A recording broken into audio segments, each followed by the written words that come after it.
चिराग पासवान और प्रमोद प्रेमी यादव जी का फैन का एक कॉल रिकॉर्डिंग वायरल हो रहा है, जो कि अभी इस वीडियो में सुनाने वाला हूं।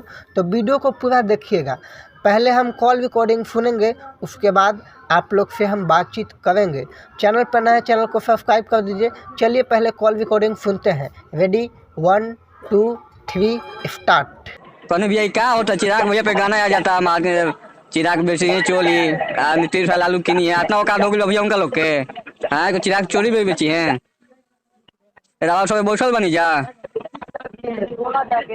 हाँ अरे तो उनको करे लाइव भइले बजा के सुनो। कहाँ ले भइल बा कौन चैनल पर भैया चौकल बा। जैसे कि आप सब ने कॉल रिकॉर्डिंग सुना, और कॉल रिकॉर्डिंग सुनने के बाद आप सबको पता चल गया होगा कि आखिर विवाद क्यों हो रहा है। आप सबको बता दूं कि जब से प्रमोद प्रेमी यादव जी चिराग पासवान, नीतीश कुमार, लालू यादव, तेजस्वी यादव के ऊपर गाना गाए हैं, तब से विवाद हो गया है और यूट्यूब को महका दिए हैं लोग।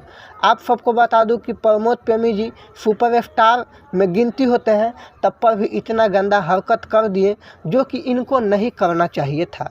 लेकिन आप सबको बता दूं कि इसी में से कुछ लोग हैं जो कि विवाद जानबूझकर कर रहे हैं, क्योंकि लोग जानते हैं कि विवाद करेंगे तो हम हाईलाइट होंगे। तो कुछ लोगों से मैं कहना चाहता हूं कि प्लीज़ हो गया सो हो गया, अब इससे आगे आप लोग बढ़ने न दीजिए विवाद को, और यहीं से ख़त्म कर दीजिए। और प्रमोद प्रेमी जी को वह गाना को डिलीट करना चाहिए और क्षमा मांग लेना चाहिए, माफ़ी मांग लेना चाहिए। मेरा कहना यही है। बाकी आप सबको क्या कहना है कमेंट बॉक्स में कमेंट करके बताइए, और इस वीडियो को, इस कॉल रिकॉर्डिंग को इतना शेयर कीजिए कि सभी दर्शक के पास पहुंचा दीजिए, और सभी भाई लोग समझ जाइए वीडियो के माध्यम से और विवाद बंद कर दें। धन्यवाद।